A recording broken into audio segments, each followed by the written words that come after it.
Beep bop boop skillity doo. Beep bop boop skillity doo. Okay. Okay.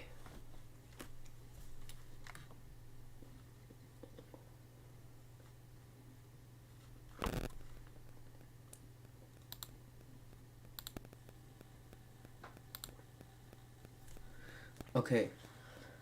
I just figured out.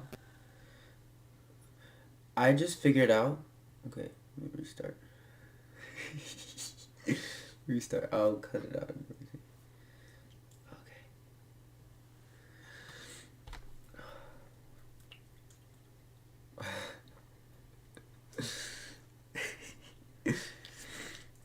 Okay.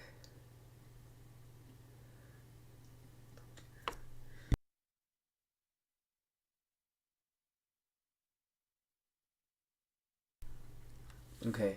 So.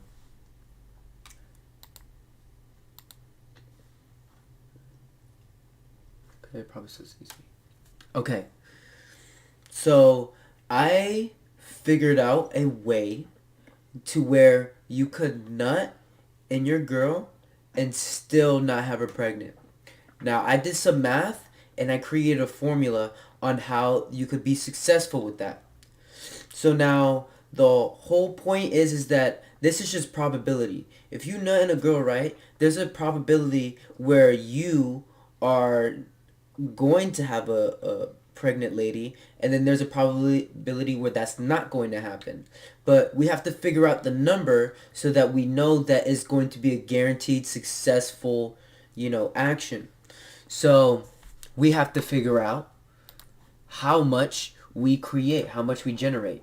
So I looked it up on the possibility, and it turns out that if you read it right here, for the nearly 5,000 sperm that make it into the ureteropial junction, around 1,000 of these reach the inside of the fallopian tube. For the 1,000 sperm entering the fallopian tube, only 200 actually reach to the egg. And in the end, only one lucky sperm comes out. So it starts with 5,000 and then it ends by 1. So that could already be a probability. That's a very lucky one. But then what makes it so lucky? Well, if you do the math, this is the total, right, which is 5,000, and it ends with 1. So you do 1 divided by 5,000. So it takes 0.0002% chance of that sperm ever reaching that thing, right? And then that's very lucky. Like, just think about that. Like, this is hundreds, right? This is tens, this is ones, but this is before ones. This is like a fraction of a 1, and this is a fraction of a fraction.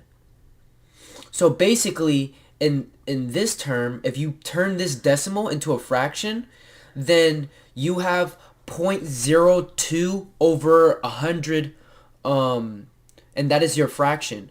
And basically, this is so small that that fraction needs a decimal. So imagine that. Now you know the probability of her getting pregnant based off of that 5,000. But now you have to figure out how much you regenerate, right? Well, during spermatosis or whatever, right? Your whatever makes several million sperms per day, right? So about 1,500 per second is made. So 1,500 sperm is made per second. So think about that. Let's do the math. So we have to turn that seconds into minutes, and those minutes turn to hours. And then we have to figure out, okay, 24 hours a day. So if we're turning seconds into minutes, every 60 seconds is 1 minute, right? So we have to do 1,500 times 60. So you regenerate about 90,000 in 1 minute, which is crazy.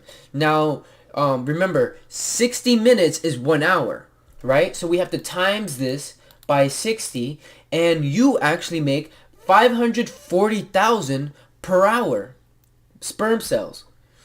Now, we know the hour, and now we know that 24 hours are in a day. So if you multiply this by 24, we'll figure out how much we regenerate in one day. 129,600,000. That's why every time you wait and you mustard bay or whatever, you like have freaking King Jong-un rockets coming out. So right after that, right? Think about that. Why do you think it's so hard to pass No Nut November? Because think about this. This is how much you regenerate every day. Now multiply this by 30, because it's 30 days or 31 days in a month. You regenerate, and you're not only regenerating, you're also containing and maintaining. You maintain about 3,888,000,000 sperm cells in your small Santa Claus full of presents. Like, dude, that's insane.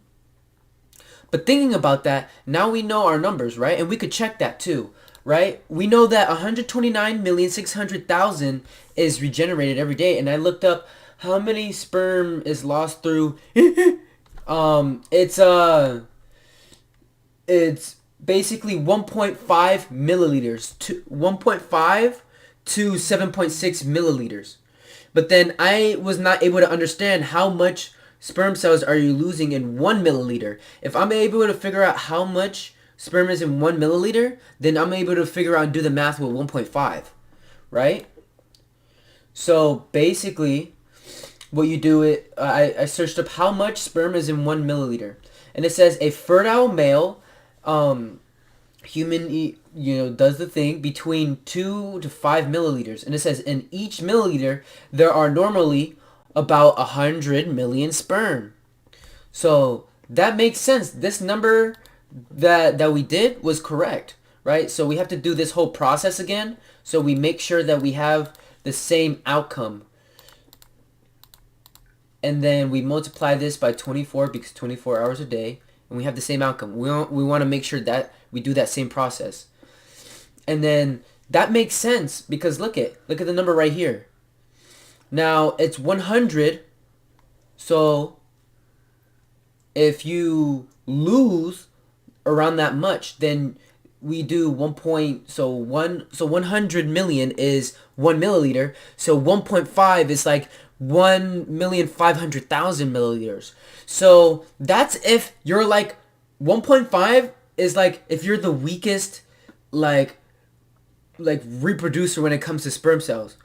So then let's say if you pack, man, like you pack hard. So then you have the 7.6 milliliters, right? But think about it. 7.6 milliliters, that's based off the 1.5 is the minimum. That means that's probably how much the average does like every newt, right? But if you do this much, right?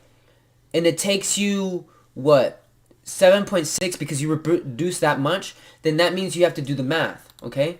So 7.6 minus 1.5 equals, so that means 6.1. That is the difference. So if you reproduce a lot, then that means you are going to have 7.6 milliliters that is required to come out. But then if you have 1.5, then that's the minimum. But if we know the difference, if you have the max, right, milliliters, 1.5 is each time when you newt, right? So then how much is it going to take until those 7.6 milliliters is gone? Well, you do the math. So 7.6, 6.1 is the difference. So we know that. So now we have to figure out how many times you need a newt for that 7.6 to come out.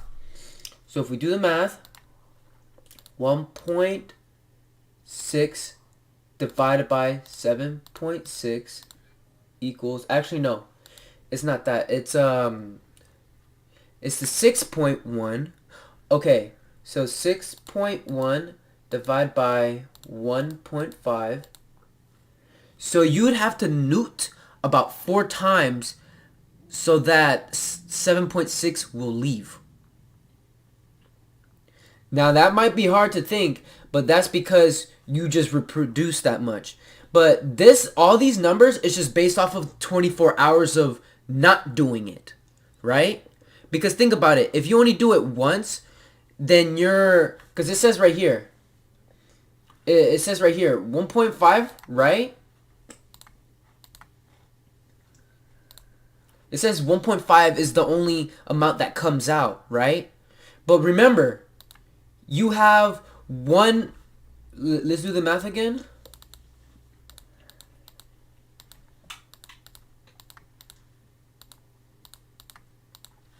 So if you motorbrate bro and you newt, you're newting about 1.5 milliliters that is coming out, right?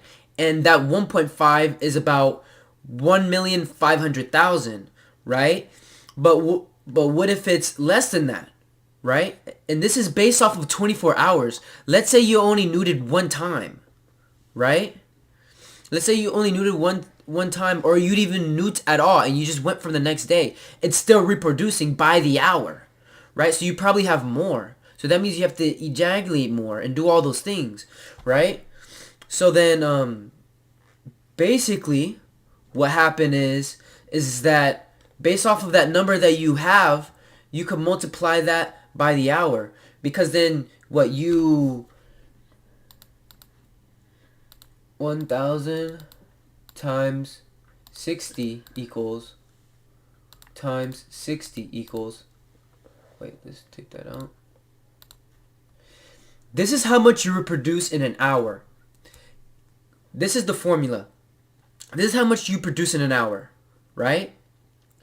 Now you figure out when's the last time you, right? So let's say you have in 24 hours, right? So you multiply this by 24. That's 129,600,000, right? How many sperm cells is in 1 milliliter? 100 million, right? So that means that if you newted one time, right, then that means you subtract this by 100 million. 1, 2, 3, 1, 2, 3. This is how much sperm cells you have left, which is 29,600,000, which is a lot. But remember, you could just newt again, right?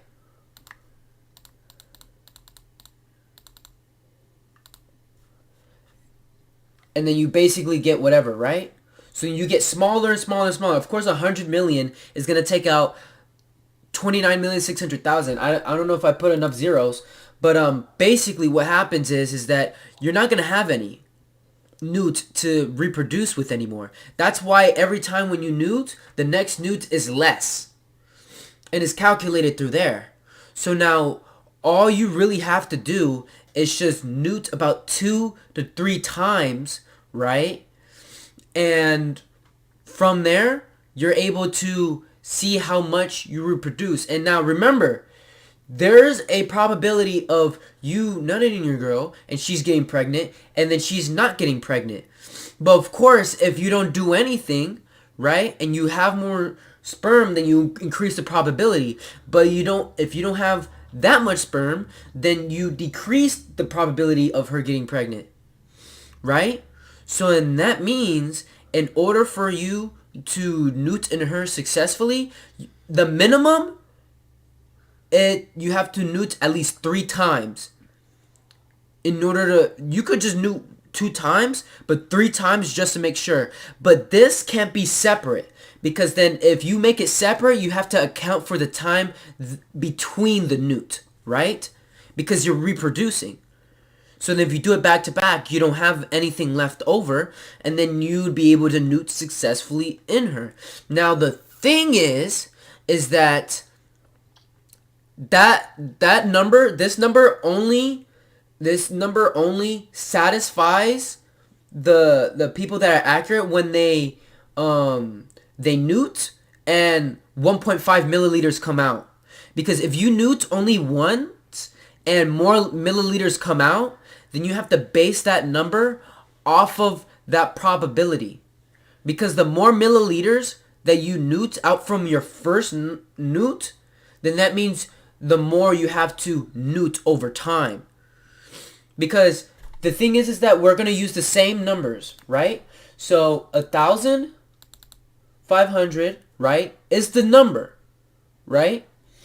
But this is based off of the 1.5, right, that you regenerate. But 7.6, right? Imagine if you newt, right, and you newt 7.6 milliliters, your first newt, then that means it's more than 1,500 with your calculation. You'd actually increase that with 7,600. So 7,600 times 60 equals, then that's just a minute. That's just a minute. Times, now that's an hour. Times 24. Now if we count the zeros, 1, 2, 3, 1, 2, 3, that's 10 million. 10 million. 10 million. Wait, I'm tripping. It's 109 million. That's a lot. That's, wait. No. Because it's lower than before. Hold on. 7, 6, because I messed up on my calculations. It's expected to be more.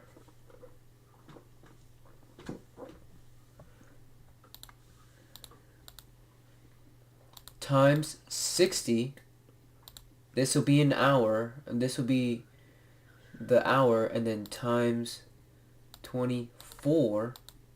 There we go. Now that makes more sense. 1, 2, 3.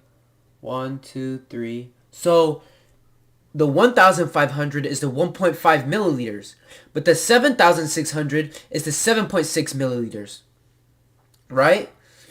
Because then when you, right?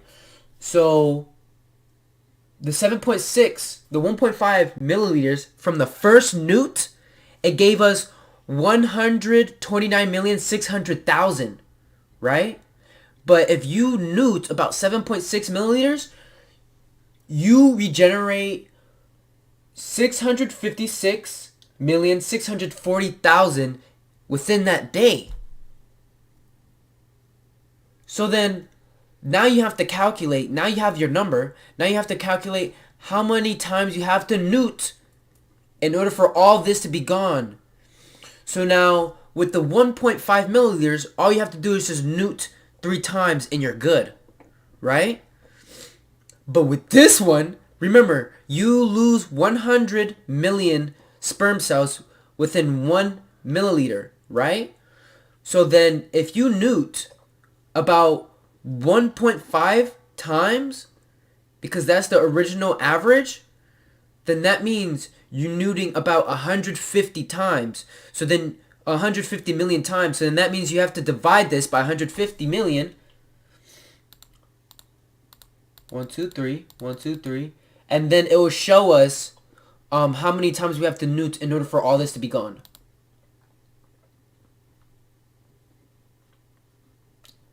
Hold on.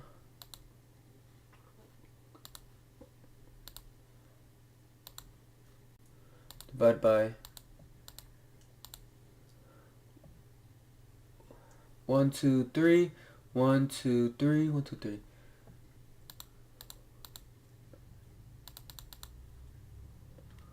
One, two, three. 1, 2, 3. Okay. There we go. Now you have to newt about 4 times. 4 times. But remember, the one before it said 2 times, and that's official. But then 3 you have to make sure, because remember, you're reproducing between those times before you newting, so you have to do a third one because there's remainder that's left, right? So if it's 4.3, that means there's extra left over. Meaning that not only between the time that you're newting 4 times, but that increases the time between every newt, right? So then that means that you're reproducing a lot, so then you'd probably have to newt 5 to 6 times if 7.6 milliliters come out. And then you'd be able to successfully newt in her and nothing will happen. You'd basically be dry by then. So the thing is that in order to increase the probability of not getting her pregnant and feeling the newt inside her, then you'd have to base the amount of time you have to yank yank and then do it. Because the thing is that all men know is when you yank yank, this guy is harder to get up, right? So in order for you to get up and at the same time be as most accurate so that you could feel the best that you can be, this formula would work. I enclose my formula teaching today, and I hope that you learned something. And I've been doing, I only did this by ideology, right? And I've been going raw for 2 years, and I've got nobody pregnant. And I've been feeling and having the best time of my life. But me putting it into numbers makes me figure out that this formula makes even more sense on what I've been doing, which also makes sense. So,